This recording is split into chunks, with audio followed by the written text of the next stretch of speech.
Começando oficialmente aqui a nossa aula do Núcleo da IB, a nossa quarta aula. Bem-vindos aí, pessoal que está participando da chamada e quem está olhando aí a gravação. Vamos começar... Hoje a ideia, na verdade, é fazer uma aula mais rápida. Eu quero rever uns conceitos e apresentar alguns novos para vocês, mas hoje a minha ideia não é me estender tanto, porque a gente precisa... Essa parte a gente precisa de umas 2 ou 3 aulas para conseguir pegar bem o conteúdo, tá? Então não adianta a gente estender muito, porque vai cansar e a gente não vai conseguir entender direito, tá? Primeira coisa, o que a gente falou na aula passada mesmo?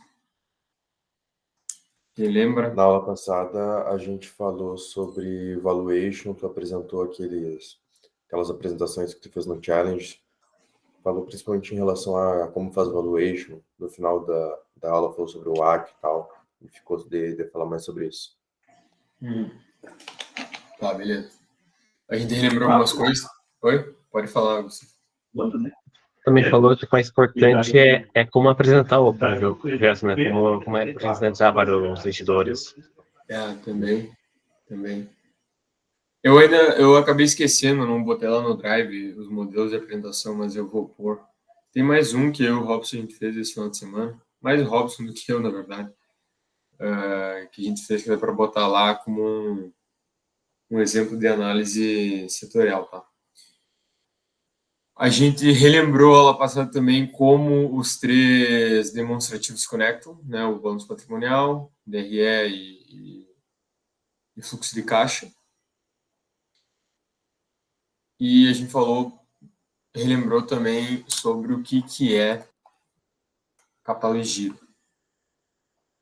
Vocês lembram o que é capital de giro? Capital de giro é o dinheiro em caixa que a empresa precisa para manter as suas operações. Vocês lembram como a gente calcula isso?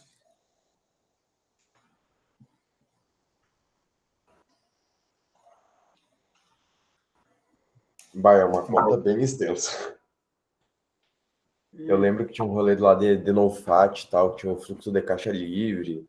Não, isso aqui não. Isso é o valuation, sim. Ah, tá. O capital de giro é mais simples. É bem simples a conta, assim. Eu estou perguntando para vocês porque é algo bem importante que a gente precisa ter na mente, tá? E se for fazer um processo seletivo, essa é uma pergunta que tenho certeza que vai cair. Tá? Por experiência própria. Não é ativo circulante menos passivo circulante? Quase isso. É o ativo circulante operacional menos o passivo circulante operacional. Operacional porque a gente fala sobre a operação da empresa, né? Quando a gente fala só de passivo circulante padrão, a gente fala de contas não operacionais também. Então, basicamente, as contas são recebíveis, dos ativos recebíveis, contas a receber, mais estoques, tá? E menos o passivo circulante operacional, que é basicamente contas a pagar, tá? E nesse contas a pagar pode ter aluguel, salários, fornecedores, tá?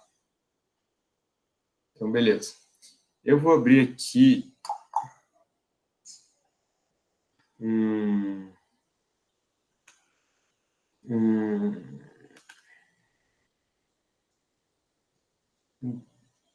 slide só para relembrar uma coisa, tá? Também é importante.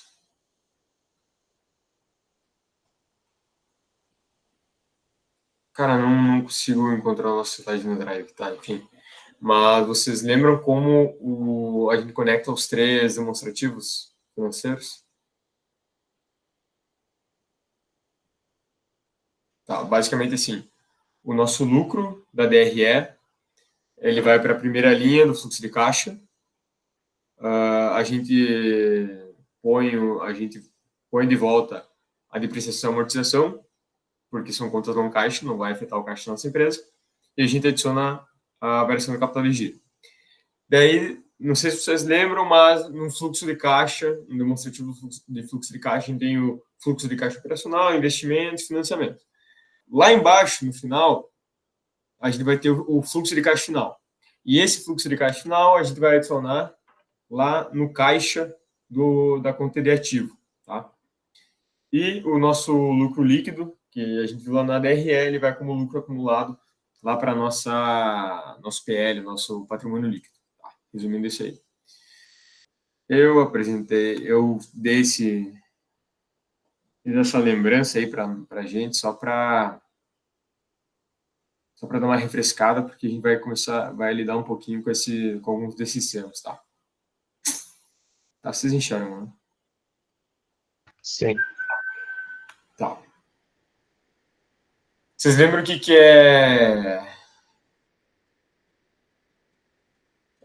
WOC? Uma luz, um farol. O WACC vai ser o WACC é a taxa que usam para calcular a desvalorização, o risco da empresa e tudo mais na hora do valuation. É a nossa taxa de desconto, né? Quem vai trazer aquilo lá a valor presente. Os nossos fluxos de caixa futuro a valor presente, né? O WOC hoje, eu vou passar por cima, tá? Eu quero pegar uma aula só para a gente calcular o WOC e depois voltar para o valuation. Por isso que eu falei que hoje a aula não vai ser tão longa quanto as outras. Tá? Eu montei esse template simples de fazer valuation com base no valuation da Think, tá? O que eles usam com o pessoal da Think. Isso aqui a gente já inicia a valuation, tá? Isso aqui é uma planilha de valuation. Existem outras, tá? Tem outros modelos, inclusive, deixa eu abrir aqui um outro modelo, aquele da Boa Safra lá, aquele que eu fiz a apresentação, por exemplo, ele é um pouco mais complexo, só que ainda assim é um valuation simples, tá? Eu vou abrir aqui só para mostrar para vocês. Mas é mais complexo que esse aqui, embora simples. Aqui, ó. Porque aqui eu projetei os 3 demonstrativos financeiros, tá? Eu botei esse template lá no nosso Drive.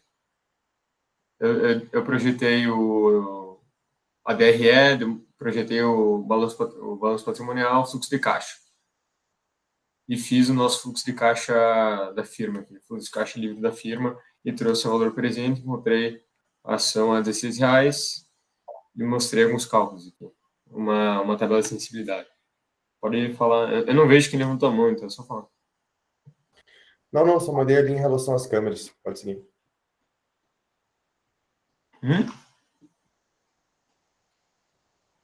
O quê?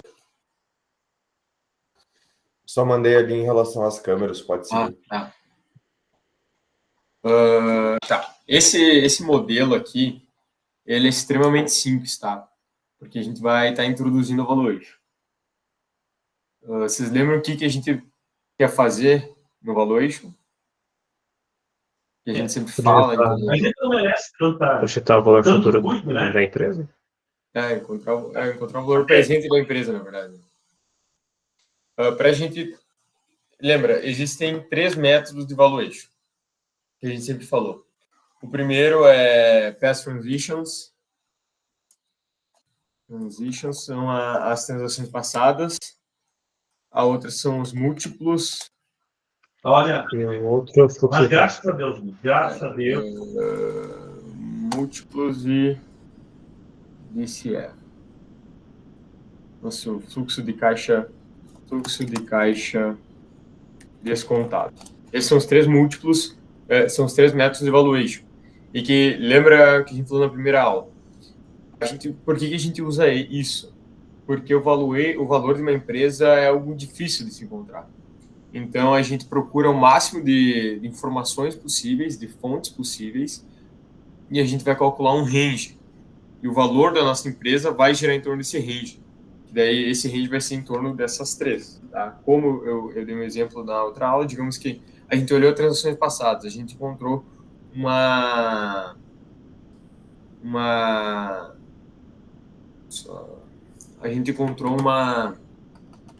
empresa que foi vendida como a nossa por 800 milhões.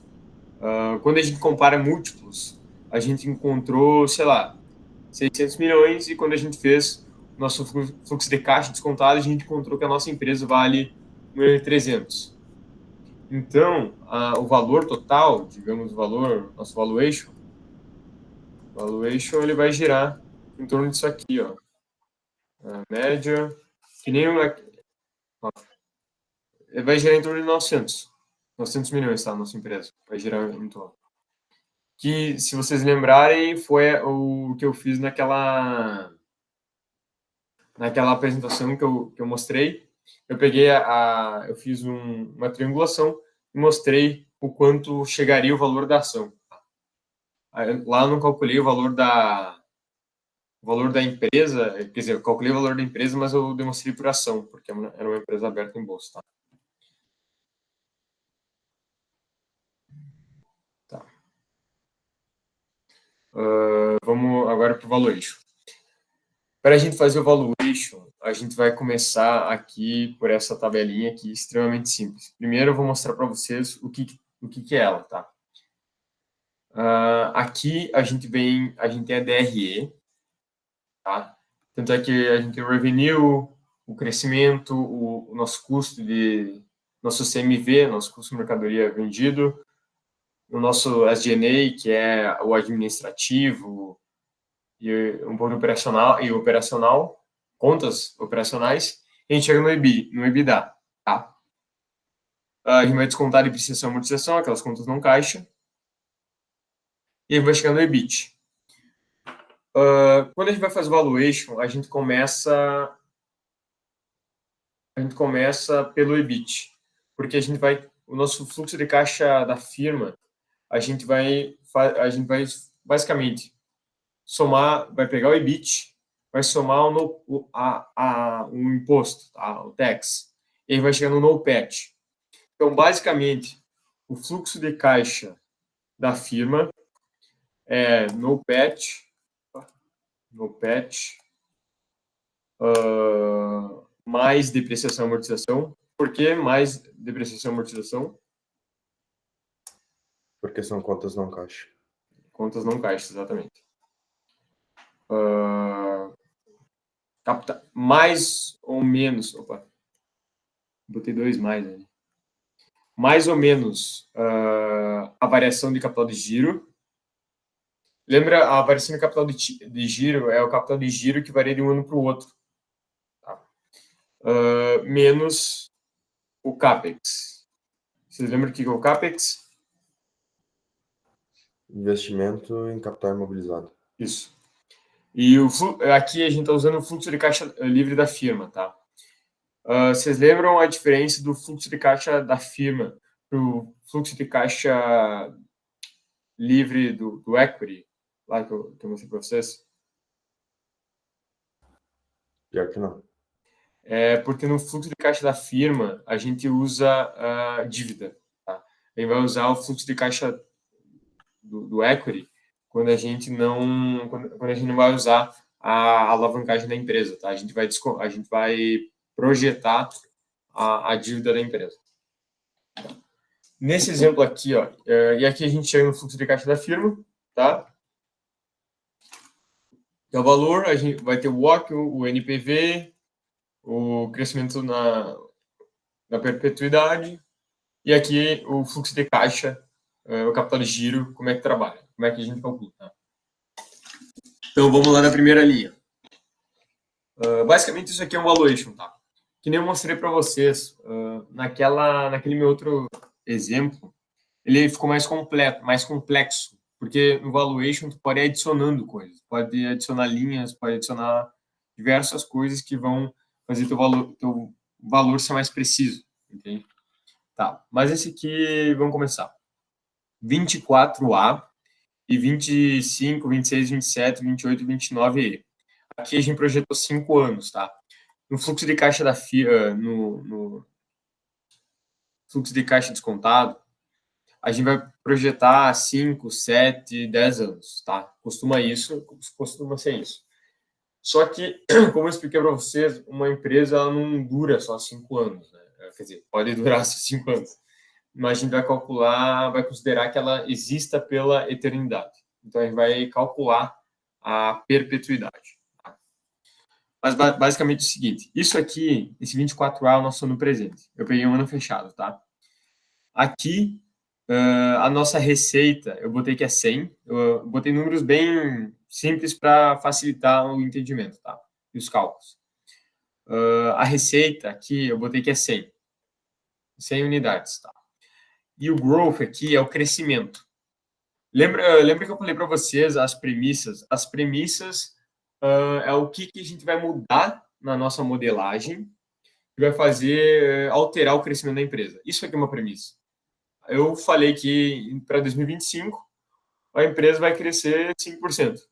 Para 2026, 5%. Aqui é constante, tá? Mas, digamos, se eu alterar a 6, tá tudo linkado já à planilha, tá? Digamos que naqueles relatórios que a gente leu, a gente viu que a nossa empresa, ela para 2027, ela tem uma estratégia de aplicação de capital e a partir de lá eles projetam um crescimento de 30%. Então aqui a gente põe 30% para 2027 e digamos põe 30, não, provavelmente vai diminuir aqui e aqui. Tá? Olha como alterou, a gente foi de 100 para 200 em 5 anos. Tá? Isso vai alterar o nosso valor final da empresa. Esse aqui é o nosso valor final, tá? O Enterprise Value aqui. 437 milhões. Pode ser milhões. Digamos que a gente fatura 100 milhões, então. Tá. Vamos voltar para o de 5% aqui, que eu acho que fica mais realista, tá? A nossa empresa, em 2024, ela fatura 100. E a gente projeta um crescimento constante para ela de 5% ao ano. Importante isso aqui, que o crescimento ele tem que ser maior que a inflação, tá? Porque senão não faz sentido, sabe? Digamos, a inflação que eu peguei a longo prazo é de 3,75. Então, pelo menos ela vai crescer a inflação, entende? É algo, não, é mais ou menos isso. Mas a gente vai projetar que ela vai crescer mais que a inflação. Porque teoricamente, ela teria que crescer mais do que a taxa real de juros, né? Sim. Não, na verdade não, Gustavo. Porque tipo, a nossa taxa real de juros é muito alta. Então, tem empresa, tipo a Ambev, digamos, a nossa taxa real de juros digamos que é 10% ao ano. A Ambev, uma empresa muito grande, que já tem domínio quase inteiro do mercado brasileiro, acho difícil ela crescer 10% ao ano. Entende? A gente espera um retorno maior que a taxa real, sim. Mas não que ela necessariamente precisa crescer. Porque a gente pode ter um retorno maior na empresa, diminuindo custos, tendo dividendos, diminuindo custos dela para ter maior lucro, sabe? Tá. A gente começa pela receita, e esse COGS aqui é basicamente o nosso custo da mercadoria vendida, tá? Com algumas outras coisas. Eu botei que o nosso custo da mercadoria, que o nosso COGS, ele é 50, ou seja, ele é 50% da receita. Aqui tá calculado já. Digamos, se eu botar aqui 5,4, vai alterar, sabe? Mas menos 5,4 no caso. Eu botei 50%. SG&A, que são as despesas operacionais e administrativas, eu botei que é 20% da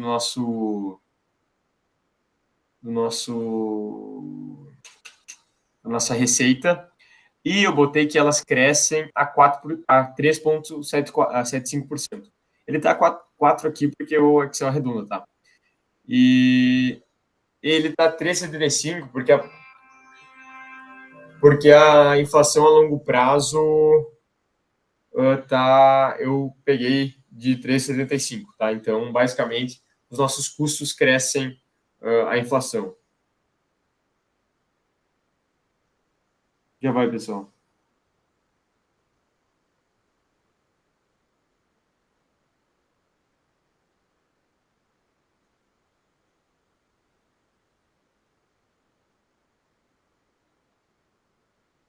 Tá, desculpa aí interromper que me ligaram aqui.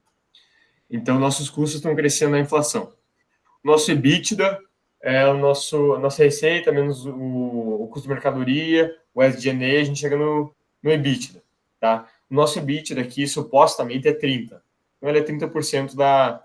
A gente tem uma margem de 30%, tá? Para calcular a margem, a gente pega o EBITDA sobre a receita total. Então, aqui a gente tem a depreciação e amortização, que a gente desconta aqui, supostamente, eu botei que é 5%, tá? É 5% da receita total. E a gente chega no EBIT de 5%. Aqui, ó, é algo interessante. Olha a nossa margem. A nossa empresa começou com uma margem de 30%.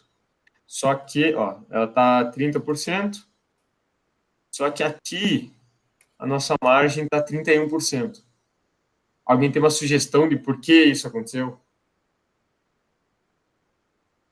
Por que a nossa margem melhorou? Tá bom. Linda, viu? Obrigado por Então, em relação a Oi? que é que a receita tá crescendo em porcentagem e o EBITDA tá crescendo em 2 por 2. Então,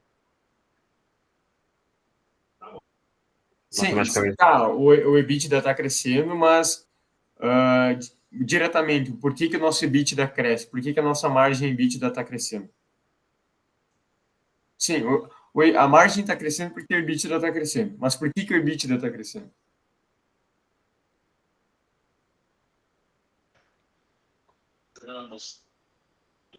Por causa do SG&A, não tá crescendo menos do que esperado. Tá, no caso, está crescendo menos do que a receita. Exatamente. Porque a nossa empresa, pode ver, ela cresce a 5%, mas os nossos custos, eles crescem a inflação. Tá? Então, é por isso que as nossas margens crescem. É algo simples, mas assim, tanto é que é algo simples, mas que dá para ver só batendo o olho, tá? E tem que treinar teu olho para entender esses sentidos. Deu para entender por que a nossa margem cresce, mesmo sem uma ação para reduzir os custos? Porque é fácil falar que as margens estão crescendo porque a empresa fez uma ação para reduzir custos. Só que, nesse caso, a empresa não fez nenhuma ação para reduzir custos. Os custos só crescem a menos do que o crescimento da receita. Uma das justificativas poderia ser que ela está fazendo economia de escala e os custos estão se reduzindo. Isso. Só que a gente não tem essa informação, né? Tipo, se a gente lê o relatório de uma empresa, a gente vai entender isso, mas nesse caso a gente não tem. Tá, o D&A, que é a depreciação e amortização, é 5% do total, e o crescimento, eu botei 5% porque o crescimento vai ser proporcional à receita, tá? Porque, tanto é que aqui, ó, a nossa... Ó, ele cresce 5% na receita, porque é bem proporcional, tá? Então, a gente desconta a depreciação e amortização e chega no EBIT. O EBIT é basicamente o EBITDA sem a depreciação e amortização. Aí a gente vai para o DCF, o Discounted Cash Flow, o fluxo de caixa descontado. Aqui a gente copia basicamente o EBIT, essa linha aqui a gente copiou essa, tá? Porque a gente vai calcular o fluxo de caixa livre da firma. O fluxo de caixa livre da firma é o EBIT menos o tax. O tax é o nosso imposto. Aqui eu botei uma margem, eu botei 34%. Digamos, se a gente mudar aqui, está linkado. Ó. mas aqui costuma ser 34%, depende da empresa que tu analisar. Algumas têm benefício fiscal, algumas vai ser 9%, mas eu botei a nossa como 34%. Então, ele vai chegando no NOPAT. No NOPAT, a gente vai adicionar. Eu acho que antes eu botei o EBIT mais tax, mas o EBIT menos tax é igual ao NOPAT. Tá? Então, vai chegar no NOPAT, a gente vai adicionar o D&A, a depreciação e amortização, porque são contas não caixa. E aqui a gente vai adicionar a variação do capital de giro. O capital de giro, como eu falei para vocês já, e a gente relembrou, ele é calculado em cima do balanço patrimonial da empresa, né? Então, basicamente aqui, ó. Aqui eu fiz uma simulação de um balanço patrimonial, tá? E aqui o working capital. No assets são os nossos ativos e os nossos passivos, tá? Ativos, passivos. Aqui a gente tem duas contas para o ativo e uma para o passivo. Uma das contas do ativo circulante operacional, é contas a receber ou recebíveis, depende de onde for olhar, e o estoque, tá? E o liabilities, a gente tem o contas a receber, contas a pagar, desculpa. Contas a receber, mais inventário, mais o estoque, menos contas a pagar. E daí, tanto é que aqui é o nosso working capital, aqui é o nosso capital de giro. Mais ativo circulante operacional, menos passivo circulante operacional. A gente vai ter um capital de 15. Então, a gente precisa, por exemplo, 15 milhões injetados para a operação funcionar. Aqui eu calculei uma proporção sobre a receita, que é 15%. Por que eu fiz isso? Porque quando a gente calcula, a gente faz valuation, como eu falei para vocês, a gente pode sempre dar mais detalhes ao nosso valuation. Aqui eu quis só para dar ideia para vocês do que é o valuation. Então, a gente não vai projetar o balanço patrimonial, a gente não vai projetar fluxo de caixa, o fluxo de caixa da empresa, tá? Então, o que eu fiz? Como a gente não está projetando o balanço patrimonial, eu projetei um crescimento proporcional para a empresa. Tá? Digamos que hoje, em 2024, a nossa empresa precisa de 15 milhões para funcionar. E esses 15 milhões representam 15% da empresa. Então, dá para supor que no ano que vem, provavelmente, a nossa empresa vai precisar de 15% da receita dela para capital de giro. Então, aqui por isso está a porcentagem da receita. Porque a gente fez uma projeção de 15%. Cada ano aumenta 15%. Quer dizer, cada ano representa 15% da receita. Tá? É isso que representa. Por isso que a gente sempre tem um crescimento bem moderado. Ó, de 15 para 16, de 17 para 17. Ele está 17 para 17 porque ele está arredondado. Tá? Porque senão... olha como é que fica. Opa. Aqui, ó. A gente está sempre aumentando, ó. Foi de 15 para 15,75, para 16 e 50, para 17, para 18 e 20, para 19 e 14. Tá. E aqui embaixo é a nossa variação de capital de giro. Como é que a gente calcula a variação de capital de giro? É o que varia de um ano para o outro. Ó, é basicamente isso. É menos o nosso capital de giro do ano 2, mais o capital de giro do ano 1. Por isso que ele é negativo. Aqui. Porque a gente sempre precisa desprender 1 milhão para adicionar o capital de giro. Tá? E esse valor aqui, a gente vai puxar para cá, para o working capital. E ele vai vir negativo porque ele vai afetar o caixa, porque significa que a cada ano a gente precisa injetar 1 milhão de reais no fluxo para funcionar o capital de giro. Porque ano passado era 15 milhões. No próximo vai ser 16. No próximo vai ser 17. Depois vai ser 18. Então a gente sempre precisa botar 1 milhão a mais. E aqui, CAPEX, CAPEX também, a gente pode projetar, enfim, mas eu só fiz um investimento de 3 milhões, tá? Eu botei que é 3. Que todo ano a nossa empresa investe 3 milhões. Fazendo toda essa soma, a gente vai chegar ao fluxo de caixa da firma. Então, no ano projetado de 2025, a gente chega a 19, 26, 20, 22, 23, 25. Tá? Só que esse 25 milhões, vocês lembram, né? 25 milhões em 2029 não é a mesma coisa que 25 milhões nos dias de hoje. Então, a gente precisa descontar esse valor. Tá? O que a gente vai fazer para descontar? A gente vai usar o nosso WACC, que na próxima aula eu vou mostrar com mais detalhes como é que calcula, mas basicamente nosso WACC é a nossa taxa de desconto.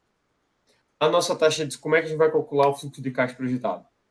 A gente vai pegar vai ser igual a fluxo de caixa futuro, tá? Dividido por 1 mais a taxa, que é 12, elevado a 1, porque é o primeiro ano projetado. Mais, mesma continha, é a conta de valor presente, que eu passei na última aula. É o fluxo de caixa dividido por 1 mais WACC, mas agora a gente eleva ao quadrado, porque a gente está tratando do ano 2. Tá? Por exemplo, quando vocês fizerem dessa forma, vocês têm que fazer o seguinte, ó, vocês têm que pegar e botar um parênteses em cada continha, tá? No grande de cada conta. Mas não é o caso. A gente pode encurtar e não fazer todo esse negócio, porque vai ser fluxo de caixa 1 sobre 1 mais taxa elevada a tanto, mais não sei o quê. A gente pode usar essa conta aqui, NPV. Ele vai trazer o valor presente, tá? Então, é só digitar VPL e marcar a nossa taxa de desconto e os nossos fluxos de caixa futuros, e a gente vai trazer e vai encontrar o valor presente. Então, porque a gente vai somar, tá? Digamos, eu sei que perguntaram, tá? Mas assim, eu já abro aqui. Eita. Já respondeu. Pode falar, Gustavo. Já respondeu. Ah, tá, beleza. Então, a gente vai somar tudo isso aqui e vai trazer valor presente. Beleza. A gente encontrou desses fluxos de caixa que a gente projetou, a gente encontrou o valor presente dele. Quanto mais alta a nossa taxa de desconto, mais ela vai prejudicar o nosso retorno. Porque ele vai exigir preços maiores, um retorno maior. E como ele é um denominador, ele vai diminuir o nosso valor do fluxo de caixa, tá? Então, digamos, ó, vamos somar aqui. Essa não é a melhor maneira, mas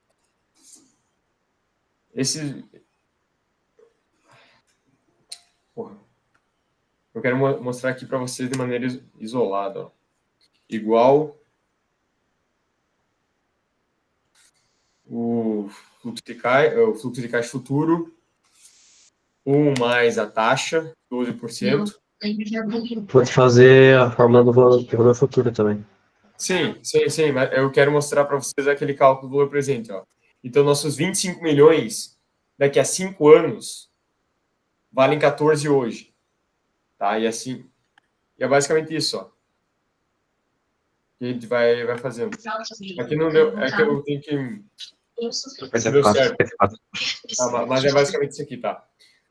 Só que isso a gente não terminou o nosso cálculo do valuation, do fluxo de caixa descontado. Por quê? A gente espera que a nossa empresa, a gente vai calcular que ela continue crescendo, tá? Então, o que a gente... Pela eternidade. Então, a gente vai calcular a perpetuidade, que é esse valor aqui. Como que a gente faz isso? A gente vai fazer o nosso último fluxo de caixa vezes 1 mais a taxa de perpetuidade de crescimento.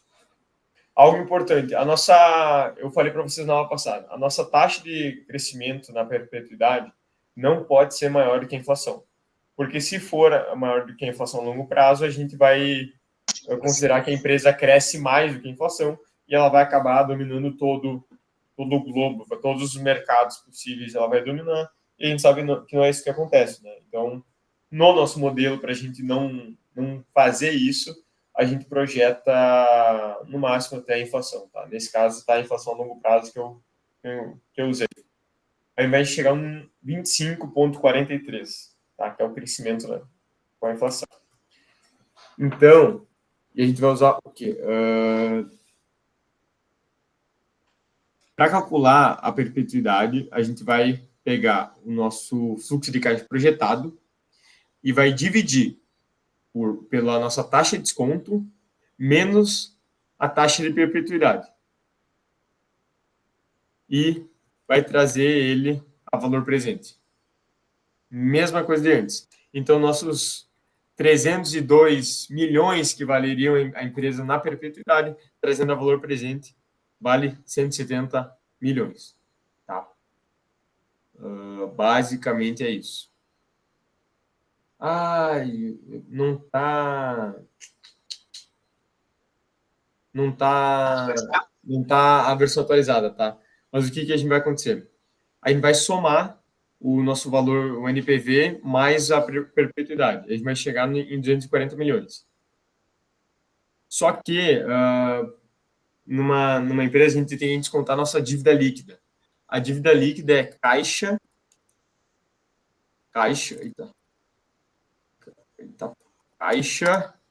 e dívida. Quanto comprou? Seria dívida de curto prazo, seria. Eu não entendo. O quê? Seria dívida de curto prazo ou de longo prazo? É a dívida atual da empresa. Tá. É a dívida total da empresa, incluindo curto e longo prazo. Digamos que a gente tem 20 milhões em caixa e a nossa dívida é de 30. Significa que a nossa dívida líquida é negativa, porque a nossa dívida é maior que o nosso caixa. Ou seja, para a gente arcar com toda a nossa dívida, a gente fica devendo ainda. Tá? A nossa dívida líquida é positiva quando o caixa é maior que a dívida. Que representa que, mesmo pagando a dívida, a gente tem dinheiro sobrando. É basicamente isso. Tá? Então, por que a gente faz isso? Porque quando a gente compra vai avaliar uma empresa, o valor que ela tem em caixa, quem está comprando paga de 1 para 1, sabe? Se tem 500 milhões de caixa, ele vai pagar 500 milhões a mais, tá? E da dívida funcional algo parecido, tá? Então, o que a gente vai fazer? Aqui só para mostrar. A dívida a gente vai subtrair, que é o valor negativo que vai afetar a nossa caixa, e a gente vai somar, então, isso aqui. Eita, faltou o sinal de igual. Igual, soma, e a gente chegou no valor final da nossa empresa. O valor de nosso valor final. Então, nossa empresa que fatura isso aqui, esses 100 milhões, que cresce a 5%,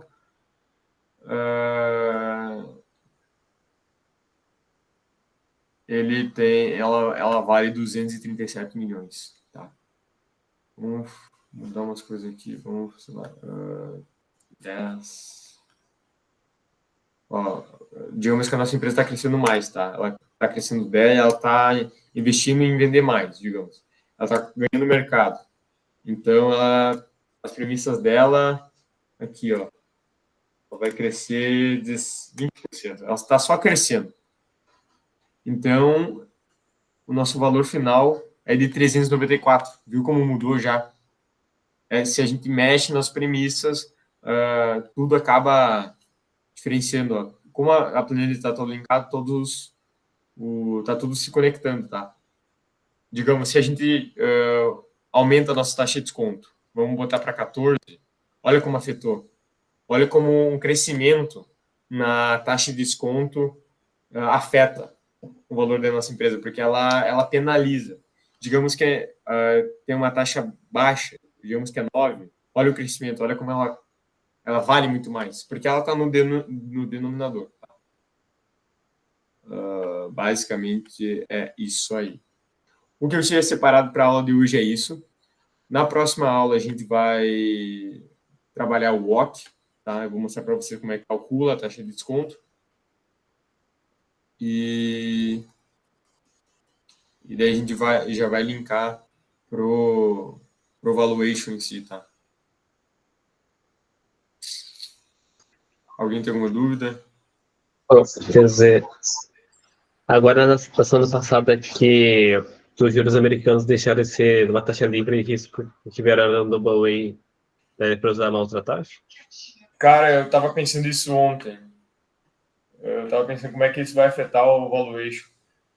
Eu falei com o Thiago, aquele Thiago, o cara que trabalha lá nos Estados Unidos, e ele falou que os M&As nos Estados Unidos deram uma travada, porque os analistas não estão sabendo como calcular o valor das empresas, sabe? Eles não estão conseguindo encontrar o risco. Sim, sim. Então eu não sei, sinceramente eu não sei o que usar no lugar dos Estados Unidos, sabe? Eu digo isso, pessoal, porque quando a gente calcula o valuation, a gente usa a taxa livre de risco, os títulos americanos, que são AAA, tá? AAA é uma denominação de título. E o AAA é o mais top que tem. Nos Estados Unidos era isso, só que por causa de toda a circunstância, eles diminuíram, eles são double A1, né? Agora eu acho. AA1, se não me engano. O que acaba impactando na valorização, encontrar o valor dos investimentos e tudo mais, né? E todo o cenário geopolítico também. Então, não sei, Gustavo. Quando eu souber, eu falo para vocês. Mas eu me perguntei isso ontem também. Tá. Pessoal, da minha parte era isso. Falei que ia ser um pouco mais rápido que as outras aulas. Então, se ninguém tem uma dúvida, a gente pode encerrar por aqui. Eu vou botar os modelos de apresentação na outra aula, quer dizer, nos slides. O template de valuation já está lá, se alguém quiser olhar, quiser entender os conceitos.